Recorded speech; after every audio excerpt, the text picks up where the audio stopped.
نحمده ونصلي على رسوله الكريم اما بعد فاعوذ بالله من الشیطان الرجیم بسم اللہ الرحمن الرحیم۔ محترم سامعین، السلام علیکم ورحمۃ اللہ وبرکاتہ۔ آسان روحانی و قرآنی وظائف کے ساتھ بندہ ناچیز قاری محمد رمضان اپنے YouTube channel Islamic world HR سے حاضر ہوں۔ ناظرین، آج ہم بات کریں گے اللہ رب العزت کے ایک ایسے نام کی جس کی ایک بہت بڑی اور جامع فضیلت ہے۔ اس نام میں اللہ پاک نے اتنی تاثیر رکھی ہے کہ وہ بابرکت نام رزق کو کھینچتا ہے۔ حضرت ابن حجر عسقلانی رحمۃ اللہ علیہ نے لکھا ہے کہ اللہ رب العزت کے صفاتی نام جو ہیں وہ 7,000 سے بھی زیادہ ہیں۔ 99 نام تو آپ ہر جگہ پڑھتے بھی ہیں، دیکھتے بھی ہیں، مگر اللہ رب العزت کے صفاتی نام لا تعداد ہیں۔ لیکن اللہ پاک کا ذاتی نام صرف اللہ ہے، اور وہ صفاتی نام جو ہے نا لا تعداد ہیں۔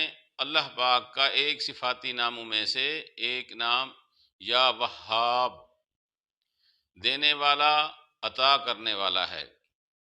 اس میں اللہ پاک کی ایک بہت بڑی صفت ہے۔ اللہ پاک کا یہ صفاتی نام جو ہے نا اس کی بہت بڑی فضیلت ہے۔ اس کا مطلب ہے کہ سب کو دینے والا ہے، باقی سب لینے والے ہیں، اللہ سے مانگنے والے ہیں۔ ایک وہ واحد لا شریک ذات ہے جو سب کو دینے والی ذات ہے۔ اللہ پاک نے قرآن مجید فرقان حمید میں فرمایا واللہ الغنی وانتم الفقراء۔ اللہ بے نیاز ذات ہے، وہ غنی ذات ہے، اس کو کسی سے لینے کی ضرورت نہیں ہے۔ وہ ہر انسان کو، ہر بشر کو، چاہے بادشاہ ہے، چاہے فقیر ہے، چاہے جن ہے، چاہے انسان ہے، یعنی دنیا کی کوئی بھی مخلوق ہو، وہ اللہ کی محتاج ہے، وہ اللہ کے آگے فقیر ہیں، اللہ پاک کے آگے مانگنے والے ہیں۔ اللہ نے قرآن مجید فرقان حمید میں فرمایا حبلی من لدنک رحمہ، جس کا زکریہ علیہ السلام نے نام لے کر اللہ پاک سے سوال کیا۔ وہ کیا نام ہے؟ وہ ہے یا وہاب، اے اللہ پاک۔ یہ اللہ پاک کا نام اس قدر پرتاثیر ہے کہ جو شخص اس کو 40 دن اس طریقے سے پڑھے گا، اس کا رزق بڑھے گا، اس کے گھر میں انشاءاللہ فاقہ نہیں پڑے گا، غربت نہیں رہے گی، روزگار مل جائے گا، دکان ہے، کاروبار ہے، انشاءاللہ چلنا شروع ہو جائے گا۔ ناظرین، اللہ پاک کا یہ بہت پرتاثیر نام ہے کہ جو بھی اس عمل کو کرے گا انشاءاللہ کبھی اس کو تنگ دستی نہیں آئے گی، کبھی فاقہ نہیں آئے گا۔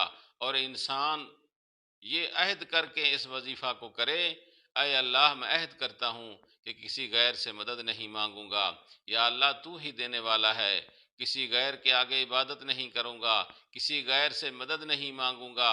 تو اس وظیفہ کو اس طرح کریں کہ پہلے 2 رکعت صلاۃ الحاجت پڑھیں، اور اس بات کا خیال کریں کہ صلاۃ الحاجت پڑھتے وقت مکروہ ٹائم کا خیال کریں۔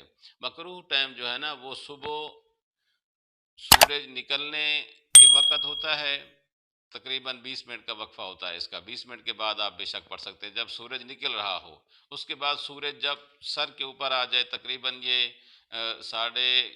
اپنا 11 بجے کے ٹائم ہوتا ہے، جب سورج بالکل عین آپ کے سر کے اوپر آ جائے، اور غروب آفتاب جب سورج غروب ہو رہا ہو، اس وقت بھی آپ کوئی نفل نماز نہیں پڑھ سکتے۔ تو اس ٹائم کے علاوہ آپ جس وقت بھی 2 رکعت صلاۃ الحاجت پڑھیں، اور پھر اللہ پاک کا یہ نام یا وہاب 1000 مرتبہ پڑھیں، اور دعا کریں اللہ پاک اپنے حلال رزق کے لیے۔ انشاءاللہ اللہ پاک آپ کو اس وظیفہ کے طفیل آپ کو غنی کر دیں گے، آپ کے پاس بے بہا رزق آئے گا، اللہ پاک آپ کے گھر میں خوشحالی عطا فرمائیں گے۔ ناظرین، اگر یہ ویڈیو اچھی لگی تو اسے صدقہ جاریہ سمجھ کر شیئر کریں، اور اگر ہمارے چینل پر نیو ہیں تو اس چینل کو ضرور سبسکرائب کریں، تاکہ ہر آنے والی اس طرح کی ویڈیو، مختصر بیانات، مختصر وظائف اور مختصر عمل کی ویڈیو آپ کو بر وقت ملتی رہے۔ اللہ پاک ہم سب کا حامی و ناصر ہو۔ وآخر دعوانا ان الحمد للہ رب العالمین۔